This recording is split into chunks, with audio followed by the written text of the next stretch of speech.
On this edition of Daditude, BBQ, and more, we're going to do Instant Pot chicken and dumplings. Stay tuned. You don't want to miss this. Daditude, barbecue and more.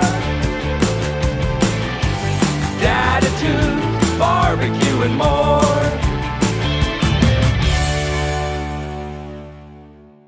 Welcome back to Daditude, BBQ, and more. And as I said in the opening, we're going to do some Instant Pot chicken and dumplings tonight that is going to taste so good and it's so nice on a cold winter's day. By my estimation, it's 23 degrees outside at my house, and I'm sure the wind chill is even colder. So this is going to taste so good on this winter's night.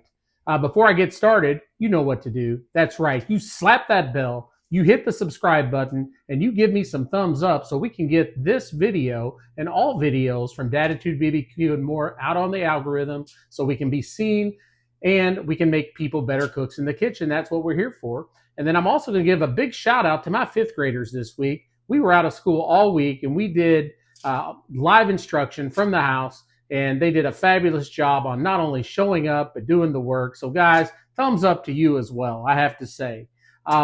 So like I said, on this channel, we cut the flab and get straight to the meat, and that's what we're going to do right now. And literally, we are going to start with the meat. I have a whole chicken here. And now I do want to say this. You can make chicken and dumplings on the stove. Heck, you could even put them on the smoker if you wanted to. I'm doing them in an Instant Pot, aka also known as a pressure cooker. And I'm going to show you how easy it is to do it in the pressure cooker or the Instant Pot. It's faster, it takes much less time, and it's just as tasty in my opinion. So what we have to do first is we have to do the chicken, and we have to put the chicken in the Instant Pot for about 45 minutes for this chicken. This is about 5.5 pounds. So I'm going to Instant Pot cook it for about 45 minutes on high pressure. If you get a 4-pound chicken, which is really what is probably the best to be used, 4.5, you might want to go 30 minutes on the cook. I'm going to put all the instructions and all the ingredients down below so you have access to this recipe. But just know you can make this same recipe on the stove using the exact same ingredients, no problem.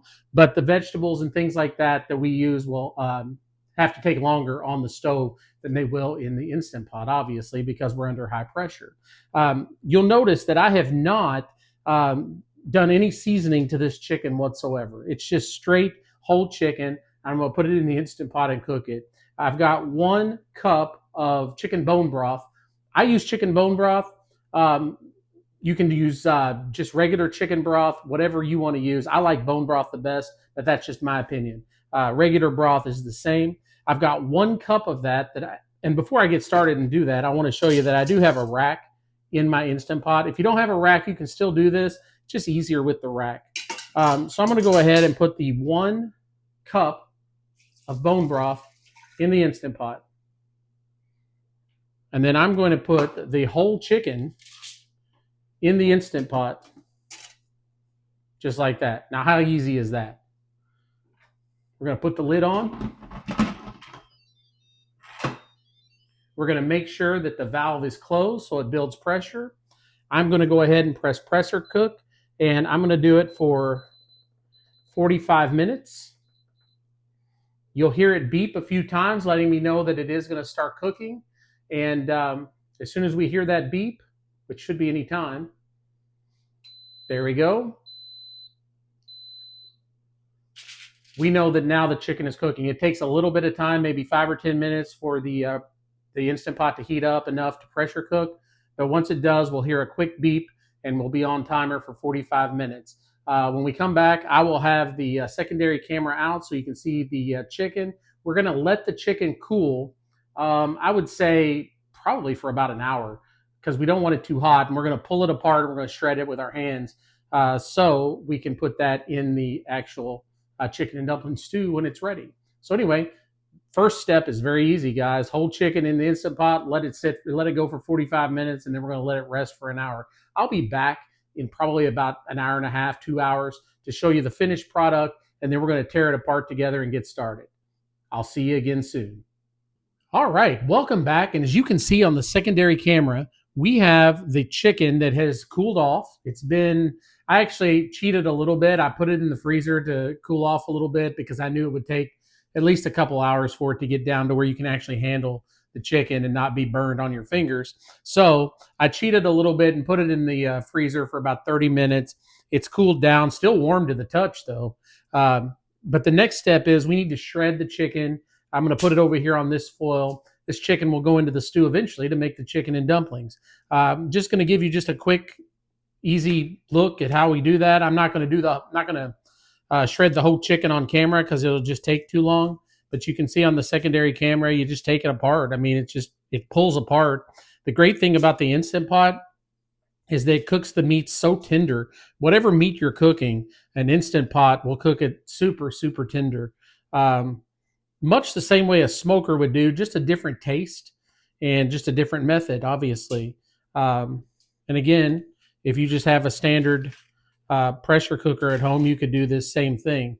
So I am going to go ahead and shred the rest of this chicken, and then I will be back in just a little bit. I want to make it also, I just want to say that I do want to make the pieces small enough and shred it up enough to where they really go with the chicken and dumplings stew, and you're not like just getting big chunks of chicken in there. I like more of a shredded chicken in mine. Makes it more like a soup, really. Anyway, you can see on the secondary camera, this will take just a little bit to do. So I'm going to stop right here. I'm not going to make you watch me do the whole shred, but you get the idea of what we have to do. When I'm finished, I'll come back. I'll show you the end result of that.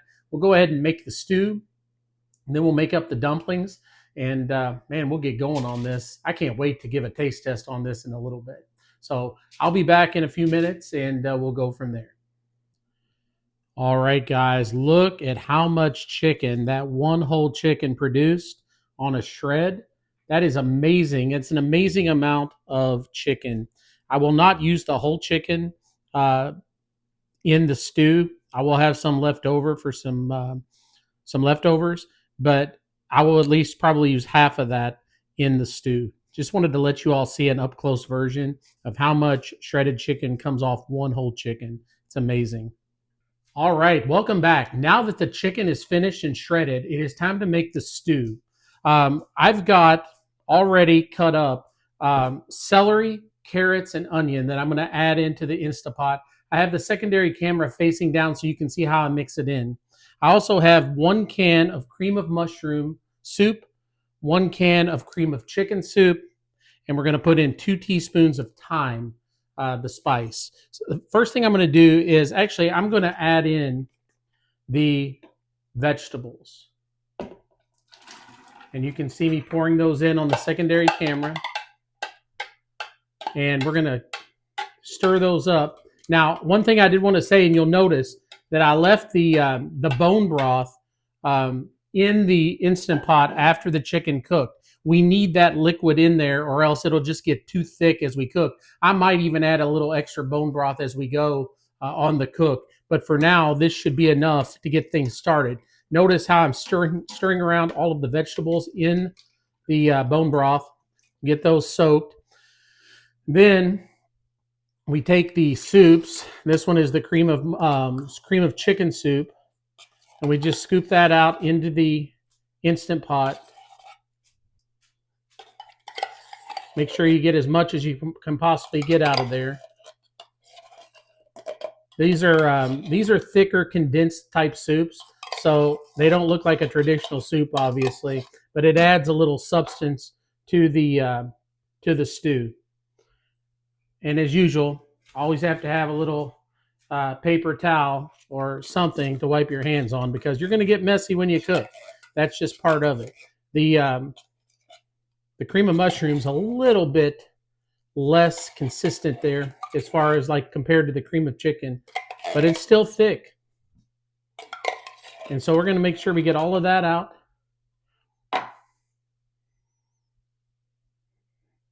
Okay, so now we have both of that going. We're going to stir those two up in there.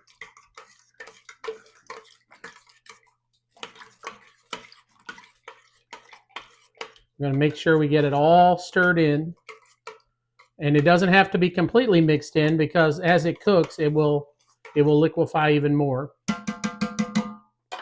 And then the next thing we're going to do is we're going to add our 2 teaspoons of thyme. Now you can use fresh thyme for time purpose. No pun intended. For time purposes, I'm going to use thyme that comes in the bottle like this, just dried thyme. Yes, every now and then, ladies and gentlemen, I can't have a little humor. So we're going to add that in for some taste. It gives it a great taste, actually. I love thyme. Thyme is great. All right. The next thing I'm going to do is stir that in here. Now, the next thing we're going to do, now notice I'm not going to put the chicken in yet. We're going to cook this on high pressure for 5 minutes. By that time, the vegetables and everything will soften up. The soups will liquefy even more. And then we'll add the chicken in and we'll put it on the browning or the saute setting and we'll let it simmer while we add the dumplings to the mix. The next thing we're going to do is we're going to make the dumplings. I'm going to show you how to do that. I'm going to go ahead and set this for 5 minutes, and then we'll come back and when we're ready for the dumpling show. So I'll be back in just a second to show you how to make those dumplings. All right, guys, welcome back. We're going to go ahead and make the dumplings mix up now. And in full transparency, I am using Bisquick today for my dumplings. I'm actually using a gluten-free Bisquick. For you people out there that are sensitive to gluten, Bisquick actually makes a gluten-free one. And I actually like the taste of the gluten-free one better in the chicken and dumplings. The only difference is it needs just a little bit more liquid to mix up than my recipe calls for. I'm going to give you my recipe, but keep in mind if you're using gluten-free Bisquick or another flour that's gluten-free, you're going to need a little more liquid. With that being said, and again, I'll have all the ingredients list down below and how much measurements I use on that. I do have a cup and a half of Bisquick gluten-free in here right now. I also have 2/3 of a cup of whole milk. I have some freeze-dried chives, and I have some melted butter and a whisk that we're going to whisk it up with.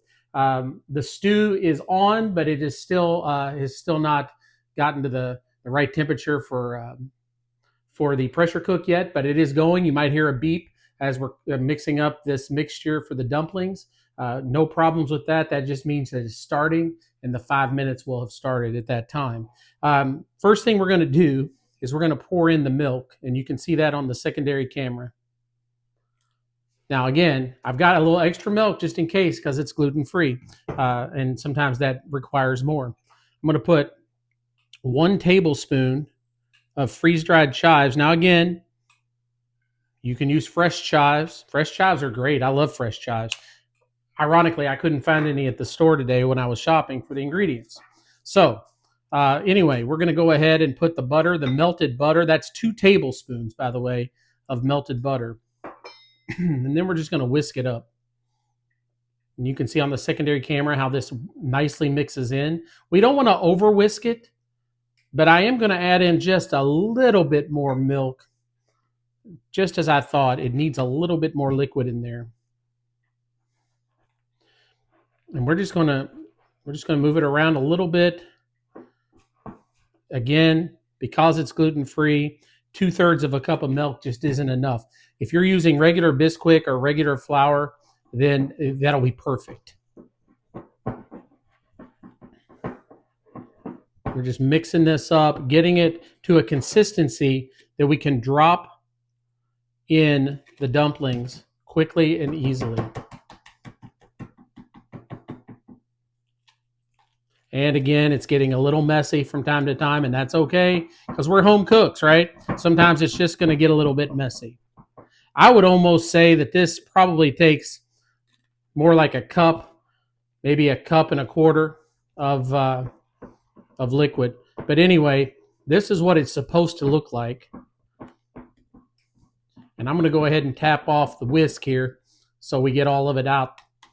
But that's basically it, guys. You can see that on the secondary camera. And I'll be dropping that in as soon as I add the chicken and let that stew for a second. So I'll be back in just a little bit to put these in there. And then, man, it's going to be time for a taste test. You know I can't wait for that. So when the time is right, I'll be back and we'll get started with making this chicken and dumplings on this cold winter's night. All right, welcome back. The stew is stewing, and you can see it's bubbling on the secondary camera. I have it on the saute option. I am just now going to start adding some chicken into the stew, because you can't have chicken and dumplings without some chicken, right? So, like I said, I'm probably not going to use this whole chicken because that would be way too much meat in the stew, but I'm going to use a good amount of it. Now, what I'm going to do is kind of stir it around a little bit, and we'll see if that's enough chicken in there.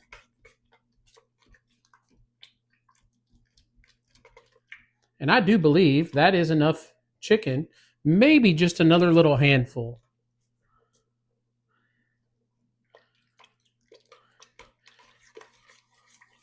And what I'm going to do, guys, I'm going to let this simmer probably for about, I don't know, maybe 5 or 10 minutes.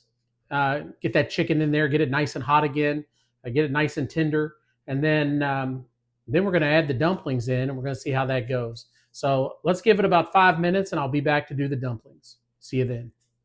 All right, now the fun time. We get to add the dumplings. I've got my 1 tablespoon. We're going to put them in by 1 tablespoon each. You can see there's a lot of dough here. It doesn't have to be perfect. You can see I've got more than 1 tablespoon in here. But we're just going to push that off into the mix. You can see that on the secondary camera.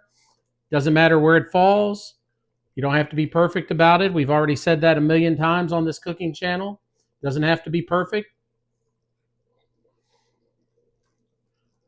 And what I'm going to do is once I get these dumplings put in there, I'm actually going to cover it over just a little bit. I'll show you how I do that here in just a second.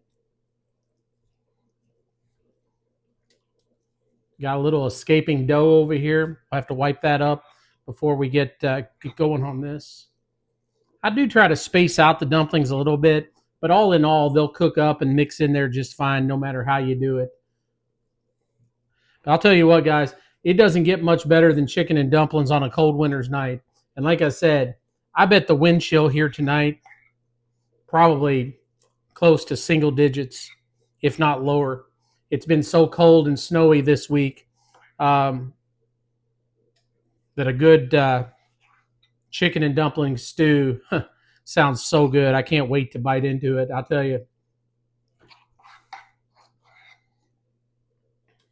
Almost finished putting the dumplings in. I'll be honest with you guys, I haven't made this probably. I've been doing a lot of high protein, high fat, kind of a carnivore type diet over the past almost 2 years. I don't think I've probably made chicken and dumplings in probably 2 years. I bet it's been 2 years.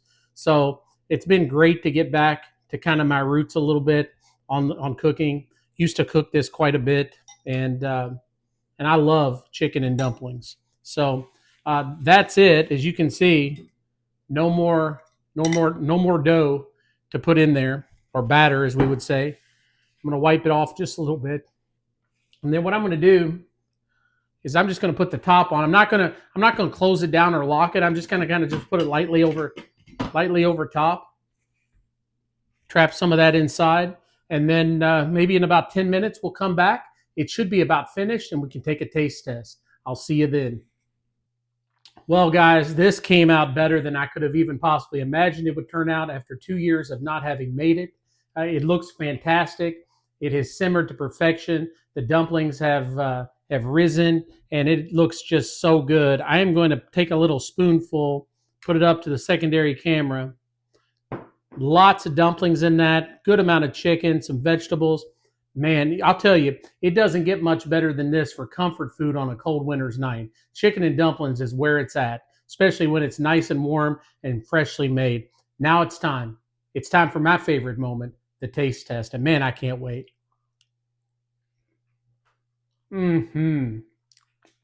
Oh man. Guys, buttery. Those dumplings just melt in your mouth. You can taste the chicken in there and the vegetables. But man, it just tastes so thick and so buttery and so rich. Guys, the ultimate comfort food on a cold winter's night right here. So I highly recommend to make this recipe. Remember, all the ingredients and how much you put into it is going to be down below. And I hope somebody does try to make this recipe. And make sure you comment on it if you do, because I think the more comments we get and the more that people see that just average people can cook, I think it will inspire others to do that. And that's my goal, is to inspire people to cook and make it as easy as possible. So whether you make it in an Instant Pot or pressure cooker or on the stove or out on the grill or the smoker, wherever you make it, this comfort food will definitely please your family. Guys, it was so good. I'm taking one more taste. I can't help it. I can't help myself. Man. Again, I highly recommend that. Well, guys, I have absolutely enjoyed making this for you tonight. It's been so good to get back to chicken and dumplings after about 2 years. And I hope you enjoyed it. And remember, before you go, to slap that bell, hit the subscribe button, and give me some thumbs up so we can make people a better cook in the kitchen, and we can make cooking easy and fun. So until next time, this is Daditude. I'll see you again soon. Daditude barbecue. He's the grilling dude. Daditude barbecue. You know how we do. Let it burn, smoking meats on that smoker grill. Clouds in the sky, you can smell the flavor in the air. Daditude.